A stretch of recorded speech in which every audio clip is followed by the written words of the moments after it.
Graça e paz, igreja. Bom dia, estamos aqui mais um domingo para a nossa EBD online. Sejam muito bem-vindos.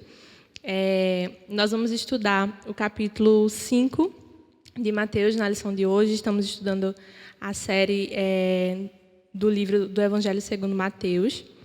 E essa é a nossa terceira aula, né? Tivemos a introdução e agora estamos indo para a nossa terceira aula. Vamos orar para iniciar mais um EBD e que os irmãos possam ser abençoados com a lição de hoje. Oremos. Pai, muito obrigada, Senhor, por mais uma semana que o Senhor nos entregou. Muito obrigada, Senhor, porque nós somos testemunhas da Tua graça, da Tua misericórdia. Pai, obrigada pelo Teu cuidado conosco, obrigada pela saúde, pela provisão que o Senhor tem nos dado, Senhor, pela oportunidade de Te adorar e proclamar o Teu nome, Pai. Senhor, nesse momento eu te oro por cada irmão, Senhor, que está assistindo essa EBD online, que eles possam, Senhor, ser abençoados através do estudo da Tua palavra, Senhor, que o Senhor possa falar ao coração deles, que eles possam, Senhor, cada dia seguir junto a Ti, que eles possam fortalecer a fé deles em Ti, Pai. Senhor, que em meio às dificuldades o Senhor possa ser o nosso sustento, a nossa fortaleza. Eu te peço que o Senhor nos abençoe e abra o nosso entendimento e o nosso coração. Em nome de Jesus, amém. Então, irmãos, na lição de hoje, nós vamos para a lição 3 e nós vamos estudar, o tema da nossa lição é as evidências de um cristão, as evidências do cristão. E nós vamos ver lá em Mateus 5 e 6 quais são essas evidências do cristão. E vamos dividir num grupo de 3 coisas. A primeira vai ser o perfil do discípulo cristão. Então, eu vou falar um pouco sobre o perfil do discípulo cristão e o pastor, o seminarista Emanuel, vão falar sobre os conselhos acerca dos relacionamentos que devemos viver e os cuidados a serem tomados. Então, nós vamos estudar Mateus 5, 6 e 7, vai englobar aí. E em Mateus 5, quando os irmãos abrirem a Bíblia de vocês, vocês vão ver que é aquela famosa passagem do Sermão da Montanha. Jesus falando para a multidão, através do Sermão da Montanha das Bem-aventuranças. E pensando sobre o nosso texto, que é bem conhecido, né? Bem-aventurados, o Senhor vai falando, bem-aventurados os pobres, porque deles é o reino dos céus, ele vai dando as bem-aventuranças. E no final do capítulo 5, na segunda parte, na verdade, ele vai falando que nós somos o sal e a luz da terra. E aí, nesses 2 blocos, dentro desse capítulo, nós vamos poder ver um pouco do que o Senhor coloca como um perfil de um cristão. O que é ser um discípulo de Cristo? A primeira coisa que a gente precisa pensar, quando pensamos sobre o perfil de um discípulo de Cristo, é o que o Senhor espera de nós. O que Cristo espera de nós. E qual é a mensagem que o Senhor passa. E quando a gente vai pesquisar no dicionário o que é ser um discípulo, nós vamos ver que discípulo é um aluno, um imitador. Os discípulos de Jesus chamavam ele de mestre, ele ensinava aos discípulos. Então, discípulo é ser aluno, ser imitador. E a primeira coisa que a gente pode pensar a respeito de um discípulo de Cristo é que o discípulo ele sempre permanece junto ao seu mestre. O discípulo ele sempre está junto ao mestre. E enquanto toda a multidão ela vai embora, o discípulo permanece. Nas horas de dor, nas horas de alegria, nas horas de ensinamento, nas horas de silêncio. E lá no texto de João 15, é um texto muito conhecido sobre a videira, Jesus fala o seguinte, que se nós permanecermos nele, ele permanecerá em nós. E nenhum ramo pode dar fruto por si mesmo, se não permanecer na videira. Vocês também não podem dar frutos, se não permanecerem em mim. Então, a primeira coisa que a gente pode pensar acerca de um discípulo de Cristo é que nós devemos permanecer nele, e isso é baseado na própria palavra de Deus. Nós temos que permanecer nele para dar frutos. E quando a gente vai lá para as bem-aventuranças, o Senhor ele deixa um modelo a ser seguido. Eu vou ler o texto com os irmãos, e aí a gente vai, versículo por versículo, bloquinhos de versículos, tentando identificar esse perfil de um discípulo cristão. Lá em Mateus 5, a partir do versículo 1, diz o seguinte, a minha versão é a Almeida Revista e Corrigida. Jesus, vendo a multidão, subiu-se ao monte e, assentando-se, aproximaram-se dele os seus discípulos.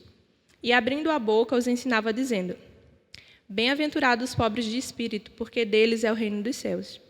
Bem-aventurados os que choram, pois eles serão consolados. Bem-aventurados os mansos, pois eles herdarão a terra. Bem-aventurados os que têm fome e sede de justiça, porque eles serão fartos. Bem-aventurados os misericordiosos, pois eles alcançarão misericórdia. Bem-aventurados os limpos de coração, pois eles verão a Deus. Bem-aventurados os pacificadores, pois eles serão chamados filhos de Deus.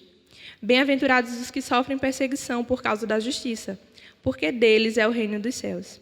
Bem-aventurados sois vós, quando vos injuriares e perseguirem, e mentindo, disserem todo o mal contra vós por minha causa. Exultai e alegrai-vos, porque é grande o vosso galardão nos céus, porque assim perseguiram os profetas que foram antes de vocês. Então, até aí, no versículo 12. A primeira coisa que a gente pode pensar acerca de um discípulo de Jesus é a humildade. Quando a palavra de Deus fala sobre humildade, geralmente nós temos uma ideia de humildade de alguém que não tem poder aquisitivo, é alguém humilde. Mas quando a palavra de Deus fala sobre humildade, ele fala sobre reconhecimento das nossas limitações. Então, quando a gente pensa em ser um discípulo de Cristo, além de pensar que um discípulo ele sempre permanece, nós temos que pensar que o Senhor ele nos deixa um modelo de humildade. E, segundo o dicionário, humildade é justamente o reconhecimento das próprias limitações. Lá em 1 Pedro, ele fala assim, 1 Pedro 5, 6 e 8. Portanto, humilhem-se debaixo da poderosa mão de Deus, para que Ele os exalte no tempo devido. Lancem sobre Ele todas as vossas ansiedades, pois Ele tem cuidado de vocês. E lá em Mateus 6, 6, que é um dos textos da nossa lição, fala assim: Mas tu, quando orares, entra no teu quarto e, fechando a tua porta, ora ao teu Pai, que está em secreto. Até a primeira parte, né? E esses dois versículos eles têm algo em comum. Eles falam para a gente se humilhar debaixo da mão poderosa do Senhor e lançar sobre Ele a nossa ansiedade. E quando a gente tem essa atitude de orar em secreto, a oração é justamente uma ação nossa de reconhecer diante do Senhor que nós não temos poder nenhum, nós somos limitados, nós somos fracos, e o Senhor é quem nos sustenta.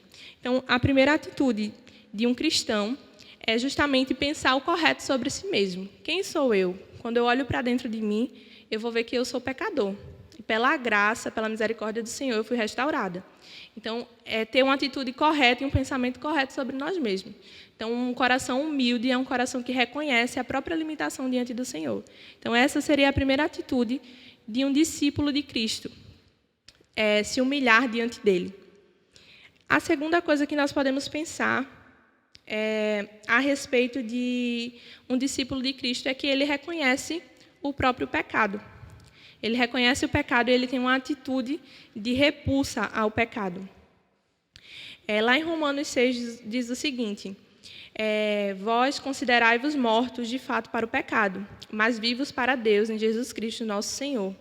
Então, quando nós reconhecemos o nosso pecado, que somos pecadores e que precisamos confessar os nossos pecados diante do Senhor e nos arrependermos diante dele, nós vamos ter uma atitude de um discípulo cristão. Então, primeiro, nós permanecemos junto ao Senhor, nós nos humilhamos, reconhecemos que não somos nada, temos um pensamento correto sobre nós mesmos, que já está interligado com... Quando a gente pensa correto sobre nós mesmos, nós vamos perceber que nós somos pecadores. E ter uma atitude de repulsa diante do pecado. A terceira atitude é ter uma relação humana em relação a Deus, ter uma atitude humana em relação a Deus.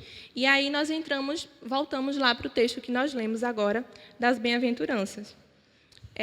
Quando os irmãos vão ler, ele vai dar várias virtudes, né? Bem-aventurados os que choram, pois serão consolados, os mansos, e ele vai falando várias virtudes.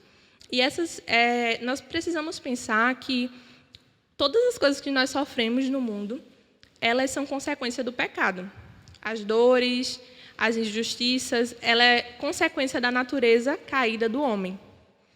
Então, o mundo está uma desordem porque um dia o homem pecou. Mas o Senhor, ele nos restaura. Então, quando a gente tem esse pensamento, a gente consegue se humilhar diante do Senhor, consegue reconhecer que somos pecadores e que toda a desordem do mundo ela é causada por conta do pecado, nós temos uma relação mais humana, tanto com nós mesmos quanto com os outros. Isso também é importante. E, pensando nisso, também entra a questão de ser discípulo do Senhor é obedecer os 2 grandes mandamentos que Ele nos deixou, que é amar a Deus sobre todas as coisas e amar ao próximo. Então, quando nós amamos ao próximo, nós vamos chorar com os que choram, nós vamos não ficar quietos diante das injustiças, nós vamos sofrer perseguições também para fazer o que é certo. Então, todas essas características elas acabam se interligando. Nós vamos continuar lendo o texto, nós paramos no versículo 12, nós vamos continuar lendo o texto a partir do 13 até o 16. Na minha Bíblia, o tema desse bloquinho de versículos, ele diz o seguinte, que os discípulos são o sal da terra e a luz do mundo. A partir do 13 diz o seguinte, vós sois o sal da terra, e se o sal for insípido, como é que se há de salgar? Para nada mais presta, senão para se lançar fora e ser pisado pelos homens. Vós sois a luz do mundo.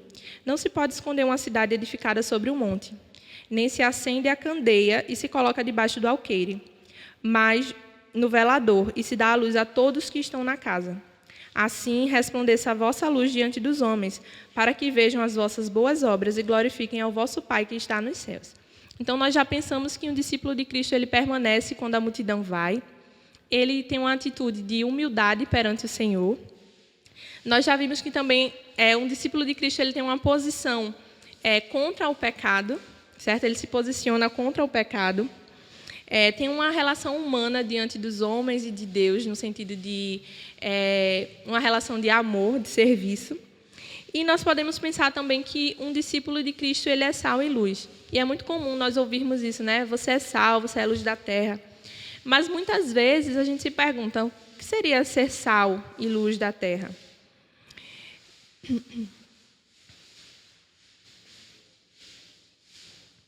É importante a gente pensar que o Senhor ele usa uma metáfora para falar à multidão nesse contexto aqui do Sermão da Montanha. E o que é uma metáfora, né? Se os irmãos lembrarem lá das aulas de Emmanuel no curso de Introdução Bíblica, nós vimos que a metáfora é uma comparação afirmando, né? O Senhor Jesus ele diz, vocês são. Então, ele faz uma comparação com o sal, afirmando que nós somos. Então, ele usa uma metáfora. E por que talvez ele use essa metáfora do sal? Porque naquela época o sal era algo muito precioso. Hoje em dia a gente compra sal por um preço tão em conta, né? Mas antigamente o sal era um produto muito precioso. E quando o texto ele fala que nós somos sal da terra, ele diz que o sal ele dá sabor à comida, certo? Uma comida sem sal é uma comida sem graça. Então, quando nós pensamos que nós somos o sal da terra, nós também podemos pensar que nós vamos salgar, dar sabor às coisas que são insípidas nesse mundo que jaz no maligno. Então, o cristão, pensando nos dias de hoje, o cristão, quando ele chega num ambiente, ele tem que influenciar em amor aquele ambiente, né? Salgar aquele ambiente, trazer alegria através das obras, dos frutos. E o sal, é interessante a gente pensar também que ele era, quando a gente olha para o Antigo Testamento, lá em Levítico, ele era muito importante também nos sacrifícios que eram oferecidos a Deus. Todos os sacrifícios, as comidas, elas eram temperadas com sal. Então, é interessante observar que as coisas que estão no Antigo Testamento, elas se conectam também com as coisas que estão no Novo Testamento. Não é à toa que o Senhor Jesus ele usou essa metáfora do sal. E quando ele diz sobre a importância de ser luz, ele fala o seguinte, né, que nenhuma casa, pensando nos dias de hoje, nenhuma casa coloca a luz elétrica no chão. Sempre as luzes vão estar em cima, o mais alto possível, e de um modo estratégico, para que todo o ambiente seja iluminado. Então, assim, também, nós devemos ser luz do mundo. Nos posicionar em lugares estratégicos da nossa sociedade, do nosso ambiente de convívio, para que todo aquele ambiente ele seja também iluminado, alcançado. Lá em 1 Tessalonicenses 5:19 diz que nós não devemos deixar apagar o espírito. Então, se o Espírito de Deus ele vive em nós, nós vamos produzir frutos e obras que transpareçam essa luz de Cristo que vive em nós, né? Quem é mensageira está muito acostumado a ouvir sobre a luz de Cristo, né? Nós somos a luz do mundo, a luz para o mundo, né? A luz do mundo através do resgate do nosso Senhor Jesus Cristo. E é importante também a gente ressaltar que essa questão de ser sal e luz do mundo está bastante atrelada com a questão de uma fé prática. Nós vimos nas lições anteriores sobre a fé no reino, né? Uma fé de ação. E é interessante a gente pensar nisso. Quando pensamos em sal e luz, para os dias de hoje, sempre vai estar atrelado a coisas práticas que nós podemos fazer. Então, o que é que eu posso fazer no ambiente que eu vivo para poder ser sal e luz, para poder mostrar o amor de Jesus? Então, vamos só relembrar os pontinhos que a gente estudou sobre ser um discípulo de Cristo. Nós vimos que ser um discípulo de Cristo é permanecer nele. Então, se nós somos novas criaturas, fomos resgatados, nós temos que permanecer nele. Enquanto toda a multidão é levada, nós permanecemos, porque nós temos os fundamentos firmados na rocha que é Cristo.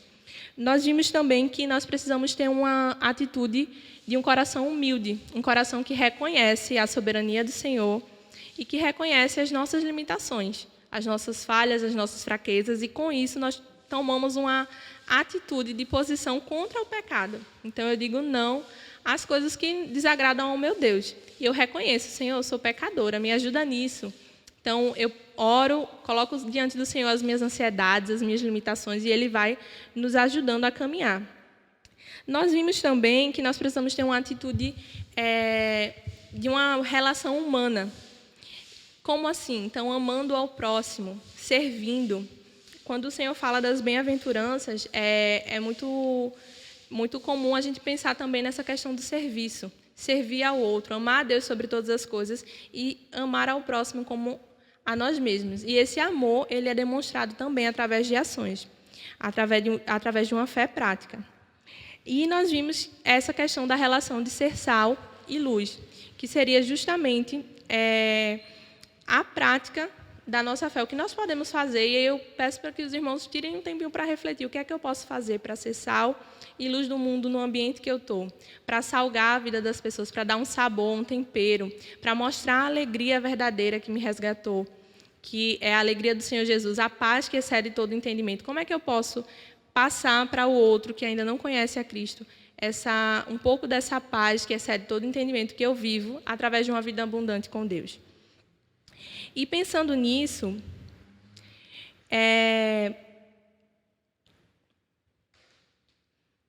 um momento.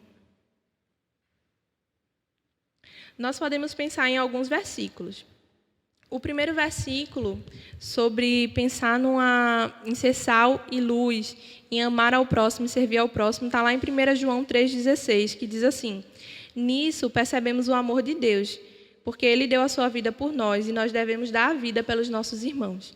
Então, isso é uma atitude de serviço ao outro, negar-se a si mesmo. Nós ouvimos muito isso, né? Que um discípulo de Cristo, ele nega a si mesmo. Como é que eu posso negar a mim mesmo todos os dias, em ações práticas? Talvez deixando de fazer algo que talvez soe egoísta para me doar para o outro. Isso também nós vamos estar mostrando o amor de Cristo e sendo sal e luz na vida de alguém que ainda não conhece a Cristo ou até mesmo nosso irmão. Também podemos pensar lá em Filipenses 2, que diz assim: seja a atitude de vocês a mesma que esteve em Cristo, que, embora sendo Deus, não considerou ser igual a Deus. Era algo a que devia pegar-se, mas esvaziou-se a si mesmo, vindo a ser servo, semelhante aos homens, e sendo encontrado em forma humana, humilhou-se a si mesmo e foi obediente até a morte e a morte de cruz. Então, até Cristo Jesus, que era igual a Deus, era o próprio Deus, ele esvaziou-se e ele foi servo. Então, a gente pode pensar quais as oportunidades o Senhor tem me dado para servir onde Ele tem me colocado. é para ajudar uma vizinha a ler a Bíblia que não está conseguindo enxergar, não pode mais ler, é ajudar um vizinho que não está podendo se movimentar a carregar o lixo para fora, coisas tão simples. Ou talvez cozinhar um bolo e entregar para algum morador de rua, coisas práticas que às vezes a gente passa despercebido, mas que nessas pequenas atitudes nós estamos sendo sal e luz do mundo também, e criando também a oportunidade de falar do amor de Deus. E nós devemos andar com Deus sempre, pensando em tudo isso, nós devemos sempre andar com Deus, rejeitar o pecado e ser um servo amoroso e uma boa testemunha. Então, quando nós, só recapitulando tudo que nós vimos, para ser um discípulo de Cristo, nós precisamos ter esse perfil de um coração humilde, um coração que rejeita o pecado, um coração que serve aos outros, e nesse serviço, através das nossas boas obras, nós vamos ser sal e luz do mundo. Além disso, eu queria compartilhar com os irmãos um texto que se encontra lá em Tiago, que fala assim: meus irmãos, que interessa se alguém disser que tem fé em Deus e não fizer prova disso através de obras? Esse tipo de fé não salva ninguém. Se um irmão ou uma irmã sofrer por falta de vestuário ou passar por fome e lhe disserem procure viver pacificamente e vai te aquecendo e comendo com o que puderes, e não lhe derem aquilo que ele precisa para viver, uma tal resposta fará algum bem? Assim também a fé, se não se traduzir em obras, é morta em si mesma. Então, só para nós refletirmos também, um discípulo de Cristo, ele precisa ter um coração humilde, um coração que rejeita o pecado, mas um coração também que serve. E quando nós colocamos diante do Senhor as nossas limitações, as nossas intenções egoístas, entramos no nosso quarto, no secreto, como o texto diz, lançamos sobre ele toda a nossa ansiedade, o Senhor ele vai modificando o nosso coração e vai nos dando, trocando um coração egoísta por um coração servo, por um coração que se doa também. E a partir disso nós podemos fazer o que tem lá em Mateus 5, ser sal e luz do mundo. Amém, meus queridos? Deus abençoe. Bom, dando continuidade nessa lição de hoje, que nós estamos vendo as evidências do cristão, né? Então, nesse conjunto de capítulos, o 5, o 6 e o 7, nós vemos Jesus, ele dá alguns conselhos para o cristão acerca dos seus relacionamentos, né? Então, nesse período agora, nós vamos ver 4 conselhos que Jesus dá para nós, como cristãos, sobre os nossos relacionamentos. 2 deles são para os nossos relacionamentos com as pessoas que nos cercam, né? Nossa família, os nossos amigos e qualquer outra pessoa. E outros 2 conselhos são sobre um relacionamento diretamente com o Pai. O primeiro conselho que Jesus nos dá é: não se irá. E aí nós vemos ele no texto que vai no capítulo 5 de Mateus, no capítulo 5, do versículo 21 até o versículo de número 26. E Jesus diz: vocês ouviram o que foi dito aos seus antepassados: não matarás, e quem matar estará sujeito a julgamento. Mas eu lhes digo que qualquer que se irá contra o seu irmão estará sujeito a julgamento. Veja que aquelas pessoas que estavam ouvindo Jesus eram judeus e eram muito tementes à lei e buscavam seguir exatamente o que estava escrito. Mas Jesus ele traz uma interpretação que é mais profunda do que a lei. Ele chega para aqueles homens e diz: ok, vocês ouviram que aquele que matar estará sujeito a julgamento. Mas Jesus diz a eles que aquele que se irá contra o seu irmão também estará sujeito a julgamento. Porque aquele que executou, aquele que matou outra pessoa, antes de fazer aquilo, ele se irou. Ele se irou com aquela outra pessoa e a sua ira foi derramada sobre a vida dele, sobre a vida do outro, trazendo a sua morte. E quando nós temos essa ira, né, descontrolada, que pode levar a consequências terríveis como a morte de alguém, Jesus diz que nós somos tão culpados como aqueles que executaram os desejos da sua ira.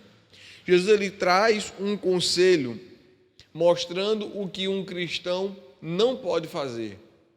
Um conselho para algo que o cristão deve fugir. Jesus está dizendo, não condiz com a conduta de um cristão o ato ou o hábito de irar-se. Porque a ira, meus irmãos, ela só provocará destruição. Se você se ira e nesse momento em que você está irado contra alguém, se você alimenta esse desejo, se você nutre isso no seu coração, o seu caminho será um caminho de destruição. Você vai trazer destruição para a sua vida e para a vida de outras pessoas. E é muito importante o que Jesus fala depois desses 2 versículos. Quando ele fala que aquele que se ira, ele é tão culpado de ir a julgamento quanto aquele que matou. Logo em seguida, Jesus diz, ainda no versículo 22, também qualquer que disser que seu irmão racá, que é maldito, seja levado ao tribunal, e qualquer que disser louco, corre o risco de ir para o fogo do inferno. Portanto, se você estiver apresentando sua oferta diante do altar, e ali se lembrar que seu irmão tem algo contra você, deixe a sua oferta ali, diante do altar, e vá primeiro reconciliar-se com o seu irmão. Depois volte e apresente a sua oferta. Jesus diz que não só é passível a julgamento aquele que se ira contra o seu irmão, como também esse não deveria oferecer ofertas a Deus.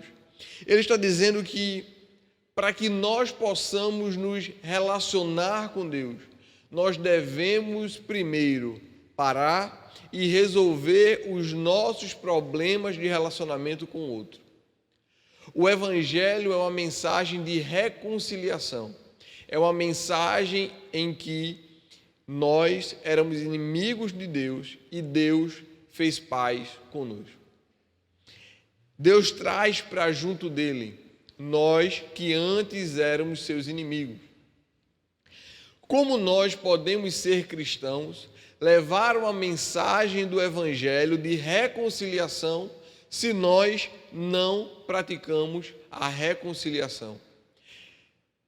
Exercer esse desejo de se reconciliar deve ser algo presente nos nossos corações. Não condiz com a conduta do cristão, além de se irar, nutrir diversos problemas que possam lhe afastar de outras pessoas.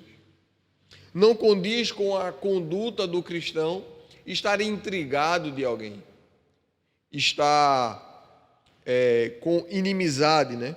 Ter um inimigo. Não condiz.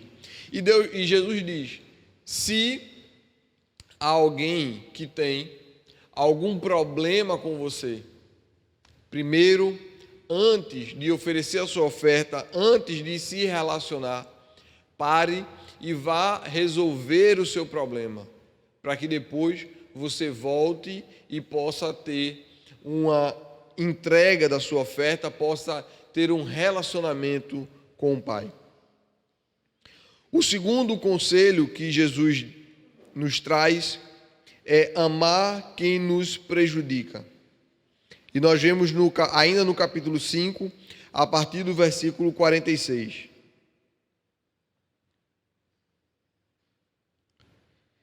Se vocês amarem aqueles que os amam, que recompensa receberão?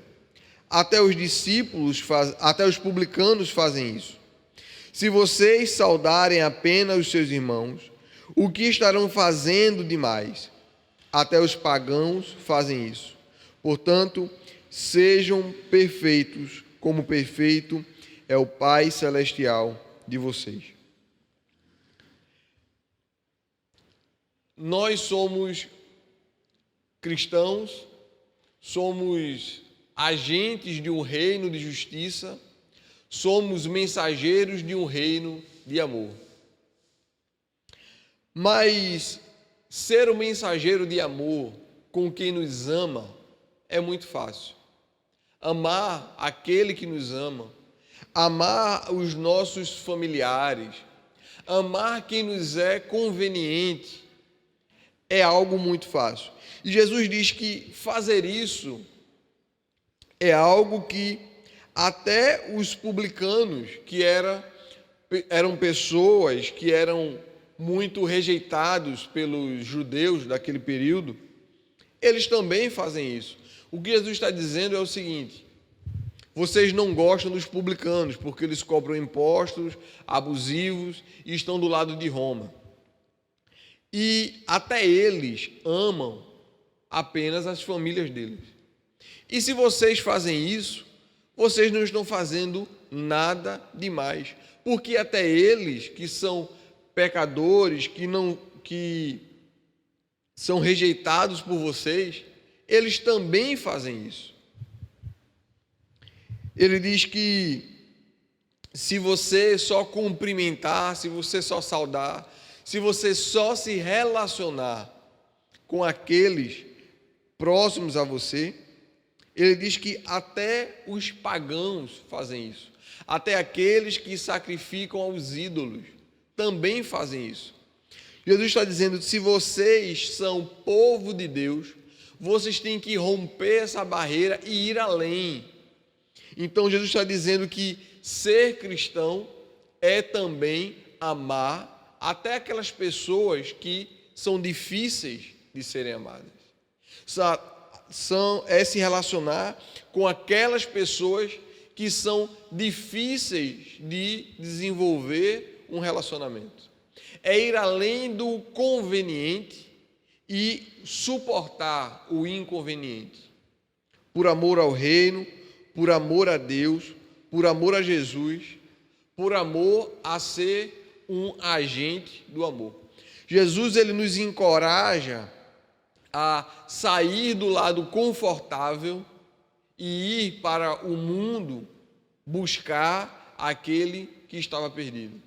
Ele está nos levando mais longe do que nós poderíamos ir com a nossa própria força e com a nossa própria vontade. Esse é o segundo conselho que Jesus dá sobre os nossos relacionamentos. Amar até aqueles que são difíceis de serem amados. E o maior exemplo disso é o exemplo do próprio Deus. Porque a sua palavra diz que Ele nos amou quando nós ainda éramos pecadores. Quando nós ainda éramos seus inimigos, Ele nos amou. E se nós somos imitadores de Cristo, devemos também fazer assim como Ele fez. O terceiro conselho que Jesus dá sobre relacionamentos é agora um relacionamento mais profundo. É um relacionamento entre você e Deus. E ele vai falar sobre a oração. E ele vai falar sobre a oração no capítulo 6 de Mateus, do versículo 5 até o versículo 15. Acompanhe aí na sua Bíblia.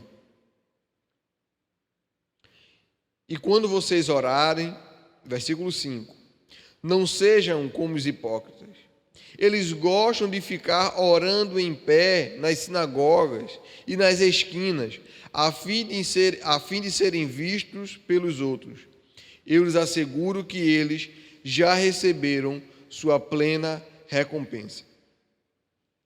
Veja, Jesus, ele começa falando sobre oração, dizendo que nós não devemos orar como os hipócritas, que se posicionam em lugares estratégicos para que as pessoas possam vê-los orando. E Jesus diz que eles já receberam a sua recompensa. E aí quando nós vemos esse versículo, fica a pergunta, né? Qual é essa recompensa que eles já receberam? Veja, o que é que eles buscavam orando nas esquinas e em pontos estratégicos? Eles buscavam ser vistos pelos outros homens, ser visto pelas pessoas como homens espirituais, como homens de oração. E se esse era o seu objetivo, parabéns, você conseguiu. Você foi visto. E se é somente isso que você quer, você já recebeu a sua recompensa. Então Jesus está dizendo que eles já receberam o que eles buscavam, o que eles queriam. Mas não é isso que Jesus quer para mim e para você. Jesus quer que a nossa oração não seja um ato de exibição, mas seja um ato verdadeiro, um ato genuíno, um ato de se relacionar com Deus. No verso 6 ele diz: mas quando você orar, vá para o seu quarto, feche a porta e ore ao seu pai, que está no secreto. Então seu pai, que vê no secreto, o recompensará. Veja que quando Jesus nos direciona para o quarto, nos direciona para um local a sós, a portas fechadas, ele está nos direcionando para a intimidade. Jesus, ele está dizendo que nós devemos buscar nas nossas orações ter intimidade com Deus. Intimidade é um relacionamento próximo, é um relacionamento que você não tem com todas as pessoas. Quando ele nos leva a orar em secreto, ele está nos levando a buscar um relacionamento com Deus verdadeiro. Porque se você vai orar a sós com Deus, no seu momento, onde ninguém vai te ver, você vai estar afastando do seu coração qualquer sentimento egoísta, qualquer sentimento de soberba, qualquer sentimento de exibicionismo, e você vai orar única e exclusivamente porque você tem a consciência que precisa falar com Deus. Quando você vai orar em secreto, quando você vai orar em sigilo, você vai orar porque você realmente precisa falar com Deus. E o relacionamento com Deus, ele é baseado na verdade. Por quê? Deus, ele sonda os nossos corações e também a nossa mente. Ele sabe o que nós pensamos, o que nós sentimos e o que nós fizemos e o que nós iremos fazer. Então, com Deus não existe máscaras. Só podemos nos relacionar com Ele, só podemos falar com Ele se fazemos isso de forma sincera e de forma verdadeira.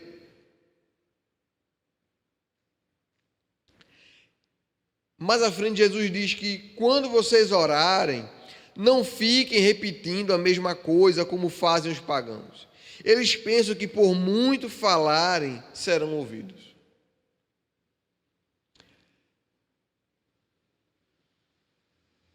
Os pagãos, eles fazem da oração um ritual religioso. E eles têm frases decoradas e que eles repetem e repetem e repetem.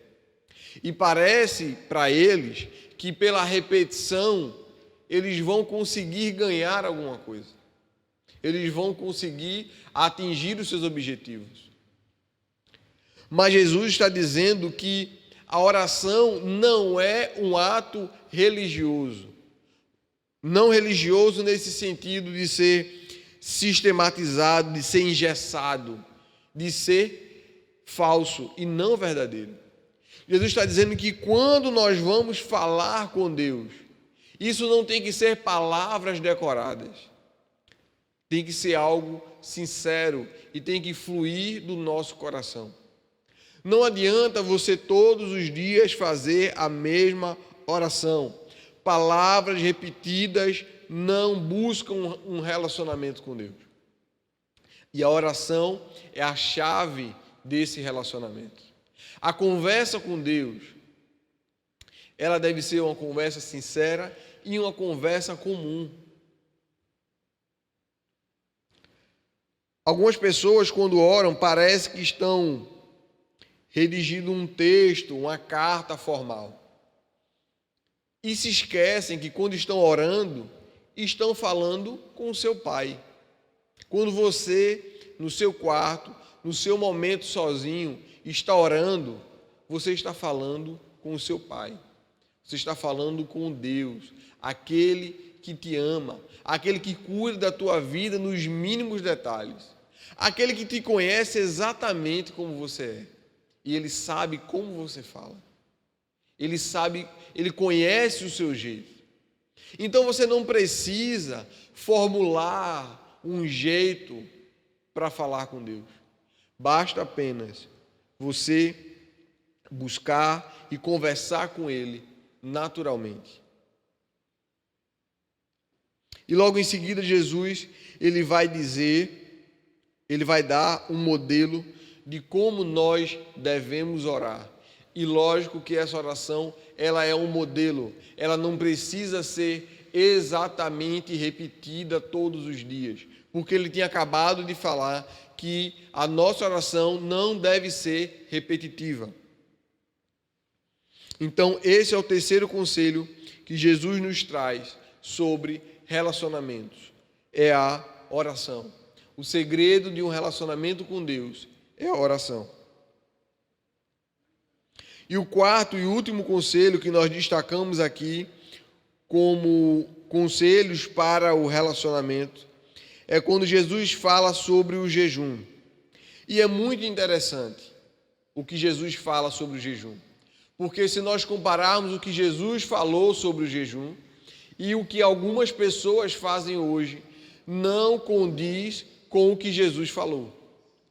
Vejamos o que foi dito por Jesus. Quando jejuarem, não mostrem uma aparência triste como os hipócritas, pois eles mudam a aparência do rosto, a fim de que os homens vejam que eles estão jejuando. Eu lhes digo verdadeiramente que eles já receberam sua plena recompensa.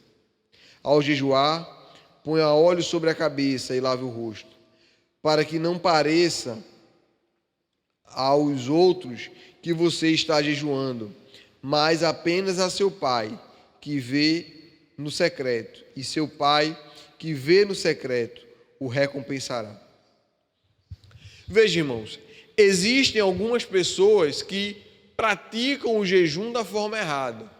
Praticam o jejum como se o jejum fosse um ato de sacrifício. Eu preciso passar fome, eu preciso fazer o meu corpo sofrer para que eu possa alcançar o favor de Deus. Deus não está interessado na sua fome. Se você faz apenas deixar de comer e ficar sofrendo ali, achando que está fazendo um jejum bíblico, você não está. Eu não vou nem tocar nesse ponto dos que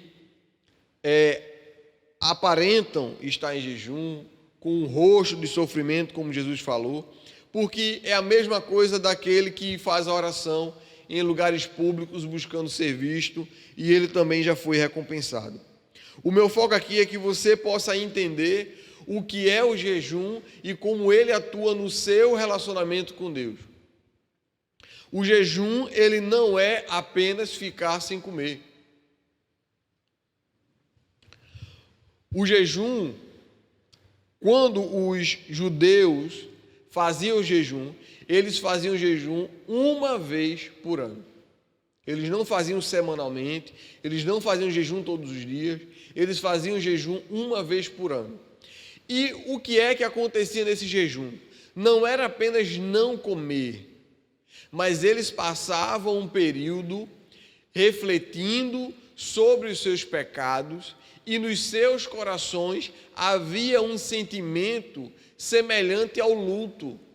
Ou seja, Eles estavam envolvidos em um sentimento, pensando nas suas transgressões, nos seus erros, nos seus pecados, ao ponto de que eles estavam tão entristecidos que eles não sentiam fome e eles não comiam durante aquele período.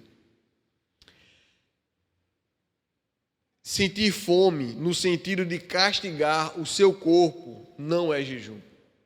Mas se você abdica da alimentação, se você deixa de se alimentar por um período, e nesse período você também está envolvido na oração, que foi o que nós falamos agora há pouco, sobre um relacionamento com Deus, e nesse período que você está em jejum, você está refletindo sobre a sua vida, e você está em comunhão com Deus, através da oração, naquele momento, você está realizando um jejum.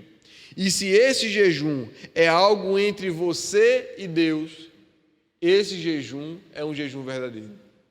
Se o motivo desse jejum é um coração contrito e arrependido, se é um coração que está sendo derramado diante de Deus, seja qual for o motivo, esse jejum é um jejum bíblico, é um jejum que a Bíblia nos ensina.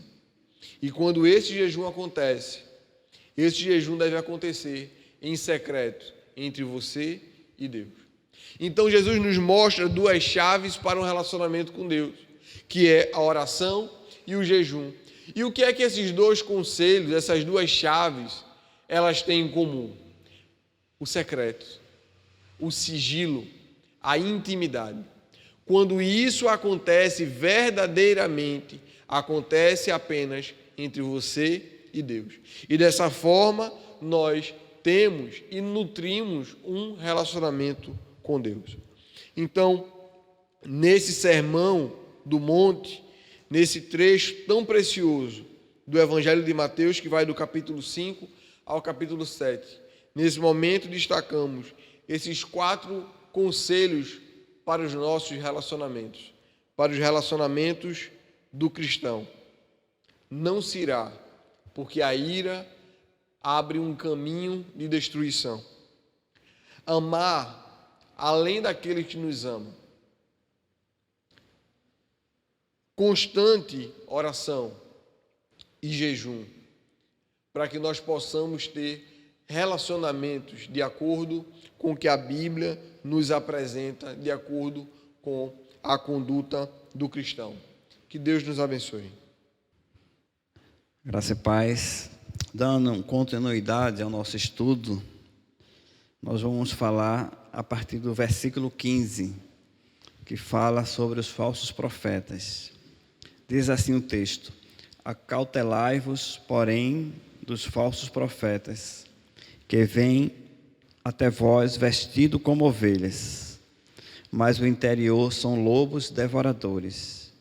Por seus frutos os conhecereis. Porventura, colhem-se uvas de espinheiros ou figo de abrolhos? Assim, toda árvore boa produz bons frutos, e toda árvore má produz frutos maus. Não pode uma árvore boa dar maus frutos, nem a árvore má dar frutos bons. Toda árvore que não dá fruto, corta-se e lança no fogo. Portanto, pelos frutos os conhecereis. Falsos profetas. Esses falsos governantes, esses falsos líderes, eram chamados de lobos. Lá no Antigo Testamento, na pior época de Israel, havia um dito que os seus príncipes, no meio dela, são como lobos, que arrebatam a presa para derramarem o sangue, para destruírem as almas e ganharem lucro desonesto. Está em Ezequiel, capítulo 22, verso 27. O livro de Sofonias traça um quadro do estado das coisas de Israel, quando diz: os seus príncipes, no meio dela, da nação de Israel, são leões rugidores, Os seus filhos lobos da tarde nada deixam até o dia seguinte. E os seus profetas são levianos, homens traiçoeiros. Sofonias, capítulo 3, versos 3 e 4. No Novo Testamento, quando Paulo vai despedir-se dos anciãos de Efésio, ele dá a última advertência para aquele povo, daquela igreja. A última advertência contra os perigos que eles iriam enfrentar no futuro mais adiante. Ele diz: porque eu sei que depois da minha partida entrarão em meio de vós lobos ferozes que não perdoarão ao rebanho. Então nós percebemos que a história dos lobos, dos falsos profetas, desde a antiguidade, das profecias da Bíblia, através do Velho Testamento, já existiam estes que se utilizavam do nome de Deus para lesar o povo, enganando-os, com palavras de mentiras. Já no tempo do Novo Testamento, Jesus encontra vários falsos profetas na sua época. E o livro de Mateus, que foi escrito aproximadamente 85 anos na Nova Era, e nessa época os profetas eram ainda um dos ministérios reconhecidos pela igreja. Eram homens que não tinham residência fixa, e andavam de um lugar para o outro, levando às igrejas uma mensagem que acreditavam ter recebido de Deus, diretamente de Deus.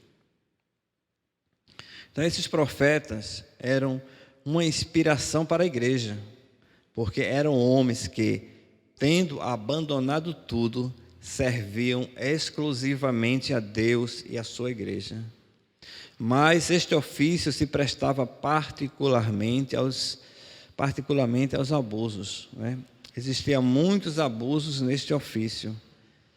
Havia quem se valia desse ministério para ganhar prestígios, para aproveitar da generosidade das igrejas locais e viver dessa maneira, uma vida de comodidade e uma vida sem preocupações, de usufruir da generosidade das igrejas. A história do passado e os acontecimentos da vida presente, na vida da igreja, faziam bem atuais a palavra de Jesus a quem as ouvia pela primeira vez, os quais Mateus ia transmitir. Capítulo 7, verso 15 a 20, começa a nossa narrativa quando Jesus diz: cuidado com os falsos profetas. Os judeus, como os gregos e os romanos, eles pensavam que a árvore pode ser conhecida pelos seus frutos. O livro de Provérbios diz o seguinte: conforme seja a raiz, assim será o fruto. E Jesus fala que pelos frutos nós conheceremos os falsos profetas. Mas este ensino é muito mais profundo. O que Jesus está falando aqui é muito mais profundo do que parece ao observador superficial das Escrituras. Jesus pergunta se tiram uvas de espinheiros. Havia na Palestina uma planta espinhosa que tinha um fruto preto, redondo e pequeno, muito parecido com as pequenas uvas. E Jesus também pergunta se os abrolhos dão figos. Havia um tipo de cardo cujo fruto, pelo menos a certa distância, parecia-se, confundia-se com o figo. Por isso Jesus pergunta. Esse ensino é que se extrai dessas semelhanças é muito importante. É possível que haja semelhança superficial entre o verdadeiro e o falso profeta. Quando Jesus fala uvas de espinheiros, como foi relatado aqui, porque havia uma fruta na Palestina quase que semelhante a essas uvas pequenas. Havia figos, e abrolhos que pareciam-se muito com os figos e eram muito parecidos. Jesus fala que há muita semelhança entre os falsos e os verdadeiros profetas, porque o falso profeta pode vestir-se como um profeta verdadeiro e falar como um profeta, mas ninguém jamais vai se alimentar com as uvas de um espinheiro, nem dos figos de um cardo. Isso quer dizer o quê?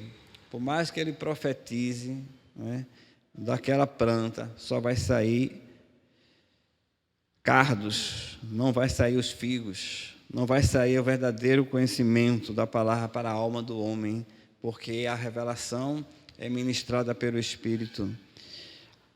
A verdadeira prova de que qualquer ensino é se alimentar e fortalecer o homem, porque ele vai suportando as cargas deste mundo, vai edificando a sua vida no caminho do Senhor, quando ele é ensinado a andar no verdadeiro caminho.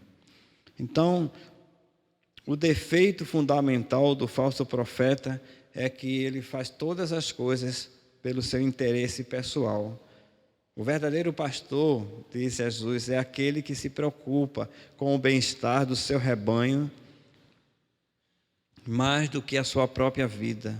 O lobo não tem preocupação, disse Jesus, senão de satisfazer sua glutonaria e ambição.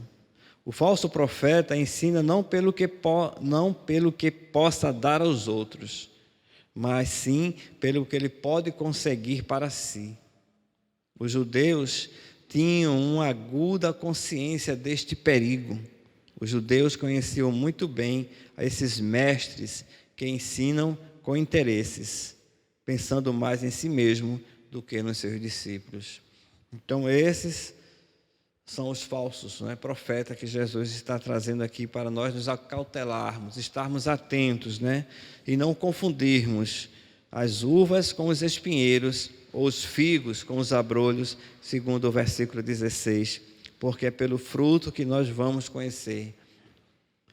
E há 3 formas que podemos denominar, a forma como o falso profeta que busca seu interesse pessoal se manifesta. A primeira é: ele ensina somente com o objetivo de lucro, de ganho. Nós sabemos que ninguém pode viver do nada, e muito dificilmente pode alguém fazer o seu melhor trabalho se estiver constantemente sob pressão de dificuldades econômicas. Mas o grande privilégio do ensino do Evangelho não é o pagamento que oferece, mas sim a emoção. Que emoção? A emoção de levar às pessoas o entendimento da palavra de Deus, abrir as mentes dos jovens, dos homens, das mulheres, para que eles compreendam os ensinos das Escrituras, compreendam e amadureçam, como o apóstolo Paulo nos diz, crescer na graça e no conhecimento do Senhor Jesus Cristo. Não há nada mais que traga contentamento, ao verdadeiro profeta, de ministrar a palavra, de ensinar a palavra e levar o conhecimento às pessoas. Mas o falso profeta, ele busca apenas ganho, interesses pessoais. E o segundo ponto que nós podemos destacar no falso profeta é prestígio. A pessoa pode ensinar não para ajudar os outros, mas para mostrar quão inteligente ele é. Ninguém pode demonstrar ao mesmo tempo que é inteligente em Cristo, que é inteligente. Eu sou muito inteligente, eu conheço muita teologia, e ao mesmo tempo falar que Cristo é maravilhoso. Porque ou a gente dá glória a si mesmo, ou a glória é de Cristo. Nós somos apenas os instrumentos utilizados para revelar às pessoas que não conhecem essa Escritura, essas palavras a respeito de Jesus Cristo. Mas muitas pessoas se orgulham do seu conhecimento e buscam a glória só para si. Falam que Jesus é maravilhoso, mas se comparam com alguém muito dotado de sabedoria. E quando a Bíblia diz que a sabedoria que vem de Deus, essa verdadeira sabedoria espiritual é aquela que vem do alto, vem de Deus. Há pregadores e mestres que usam sua mensagem como marco de suas personalidades. O falso profeta é o que está interessado em mostrar-se a si mesmo, a seu destaque. O autêntico profeta deseja a anulação de si mesmo. Convém, quando a gente lembra de João Batista, aquele que veio preparar o caminho do Senhor, quando disseram que Jesus estava pregando, João Batista disse: convém que ele cresça e que eu diminua. A excelência não está em mim, nem no profeta, está naquele que é o Senhor, que é o verdadeiro profeta, o verdadeiro salvador da humanidade. Este, como João Batista disse, ele que tem que crescer, ele que tem que receber a glória, não o homem. É verdade, nós sabemos que temos nossas interpretações, que cada um deve pensar por si mesmo. O verdadeiro profeta ouve a Deus antes de falar aos homens. O verdadeiro profeta, primeiro Deus fala ao seu coração para poder transmitir aos homens. Nunca esquece que não é outra coisa que uma voz para falar em nome de Deus. O verdadeiro profeta, ele tem que sempre lembrar que ele é apenas uma voz para falar em nome de Deus. Ele é um canal mediante o qual a graça divina pode chegar aos homens.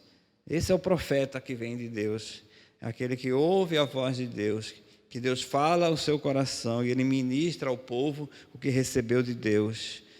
E ele é o canal pelo qual a graça divina chega até os homens. E é dever de todo mestre, pregador, profeta, levar aos homens não as suas próprias ideias, suas ideias particulares sobre a verdade, mas a verdade que deve levar é em nome de Jesus Cristo. Quais são os frutos, que podemos entender dessa autenticidade de um verdadeiro profeta? O ensino do falso profeta produz uma religião que consiste exclusivamente na observação da exterioridade. Preste atenção nos rituais do culto. Este era o principal engano dos escribas e dos fariseus, a exterioridade. E os escribas e fariseus caíram nesse engano. Para eles, a religião consistia na observação das leis cerimoniais. Se alguém lavasse corretamente as mãos, tradição, se no dia seguinte, no dia do sábado, nunca levasse nada do que pesasse mais do que 2 figos, ou não caminhasse mais do que uma distância permitida, se era meticuloso na oferenda dos seus dízimos, separando o das ervas que cultivavam no seu pomar, então era um homem bom, era um homem religioso, muito preocupados com a exterioridade, com os atos. Pois é muito fácil, confundir a religião com as práticas religiosas. Preste atenção, esses são os sinais do verdadeiro e falso profeta, de uma religiosidade e de uma religião. Os atos exteriores, as práticas dos rituais, são práticas da religião, da religiosidade. E a religião vai muito mais além do que suas práticas, mas o judaísmo se apegavam no sábado, no lavar as mãos e na caminhada e nas ofertas. É possível e não pouco comum escutar o ensino de que a religião consiste em quê? Tu vai para a igreja todo domingo, tu observa o dia do Senhor, tu cumpre as obrigações financeiras a respeito da igreja, tu lê a Bíblia, de vez em quando tu ora, e a gente acha, a gente acredita que isso é religião. É possível fazer todas estas coisas e estar muito longe de ser cristão, estar muito longe de ser de Deus, porque o cristianismo não é apenas uma prática cotidiana de ritos religiosos.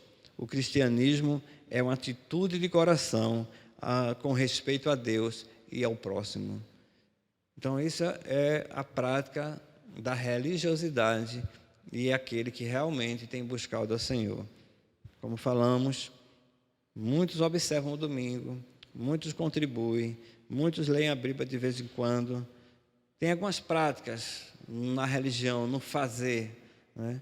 Mas a verdadeira comunhão vai muito mais além de que apenas as práticas do serviço, né? Vai de um coração sincero em relação a Deus e ao seu próximo. Então, Jesus falou: toda árvore que não dá fruto será lançada fora. Nem todo aquele que diz Senhor, Senhor entrará no reino dos céus, mas aquele que faz a vontade de meu Pai. Pois muitos me dirão naquele dia: Senhor, Senhor, não profetizamos no Teu nome? Em Teu nome não expulsamos demônio? Em Teu nome não fizemos muitas maravilhas? Então lhes direis abertamente: nunca vos conheci, apartai-vos de mim, vós que praticais a iniquidade. Então, o que nós podemos observar? Há muitos ensinos dentro do fato da religiosidade, né? Essa passagem nos mostra, tem algumas características, né, surpreendentes nessa passagem. Jesus nos ensina que o fato de fazer maravilhas e milagres era muito comum em muitas épocas da história, né? Devemos compreender, né, que naquela época, em muitas épocas do passado, os milagres eram fatos comuns, eram na frequência, era algo frequente nas comunidades, porque se atribuía que a enfermidade, na antiguidade, eram enfermidades consideradas obras demoníacas.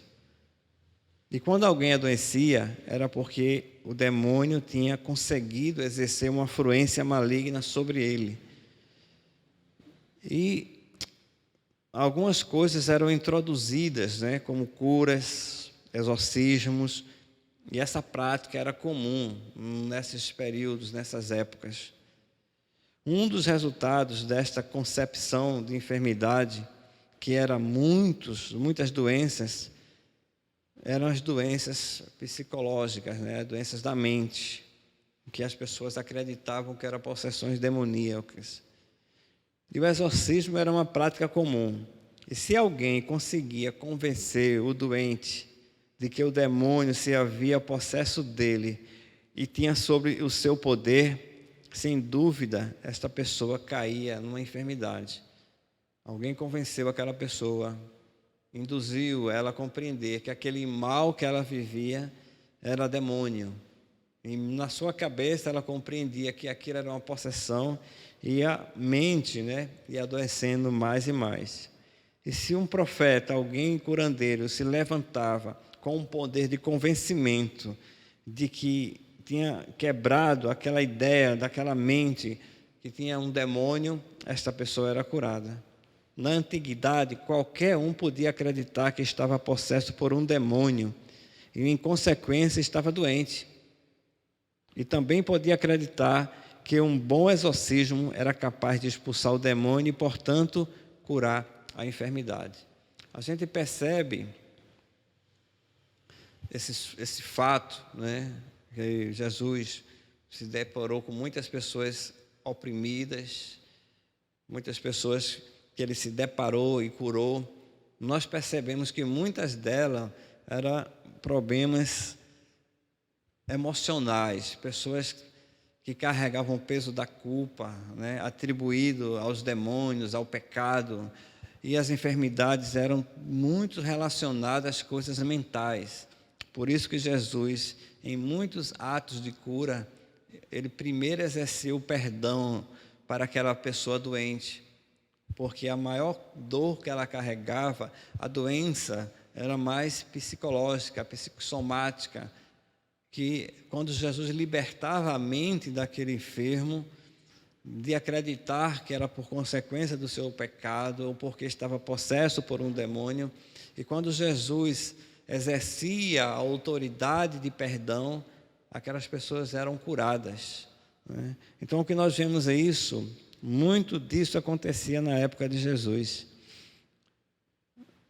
E nós podemos perceber que no Novo Testamento, essa referência do ato de exorcizar, está lá no livro de Atos, capítulo 19, verso 13, né?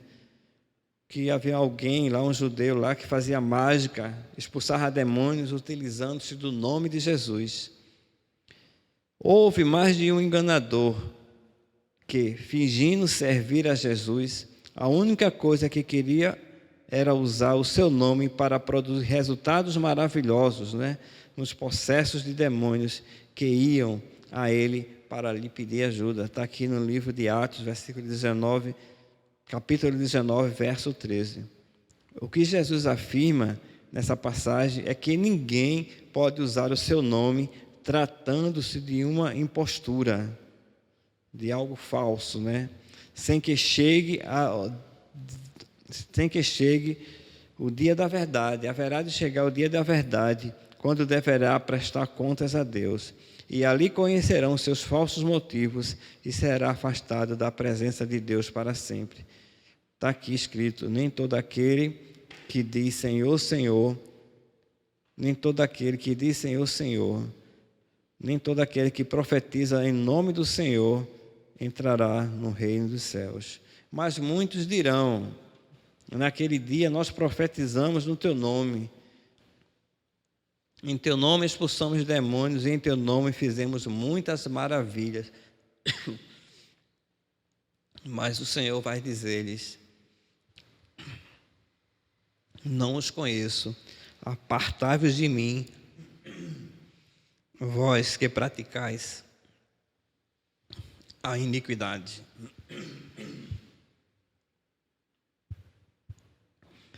Apartai-vos de mim, vós que praticais a iniquidade. Então, esses são falsos profetas, que andam nas espreitas das igrejas, nos templos, nas praças, usando o nome de Jesus, mas haverão de comparecer diante do Senhor para prestarem contas do nome que têm usado.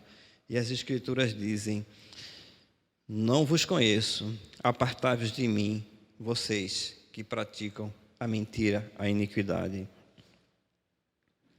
E para concluir, Jesus fala de dois alicerces, né? Uma casa que é construída na rocha e uma casa que é construída na areia. Nesse conceito, ele está dizendo que a obediência à sua palavra é o único fundamento firme para a vida. E a sua promessa é que toda vida alicerçada na obediência a ele está segura, por fortes que sejam as tormentas que lhe açoitem. Então Jesus falou que quem constrói a casa sobre a rocha, pode vir a tempestade, pode vir os ventos, mas a sua casa sobreviverá, sobreexistirá a toda a tempestade, porque a sua vida está firmada na obediência à palavra de Deus. O fundamento da sua vida está na obediência à palavra, porque feliz é aquele que ouve e pratica a minha palavra. Que o Senhor nos abençoe, nos dando entendimento da sua palavra. O Senhor nos encha cada vez mais do seu conhecimento, e que nós possamos entender, né, que estamos cercados de falsas doutrinas, falsos ensinamentos, e que precisamos todos os dias meditar na palavra, ouvir a palavra de Deus e compreender que o fundamento da nossa fé está na obediência à palavra de Deus, e estar bem atento, né, a compreender, para não ser enganados pelas doutrinas e pelos falsos profetas que têm minado a igreja do Senhor Jesus Cristo. Que Ele abençoe-nos nesta tarde, nesta manhã abençoada. E lembrando que à tarde estamos aqui reunidos para celebrar um culto de adoração ao Senhor, para invocar o nome do Senhor aquele que é digno de toda a honra e toda a glória. Que Ele nos abençoe nesta manhã e que a palavra de Deus tenha alcançado o seu coração, em nome de Jesus. Amém.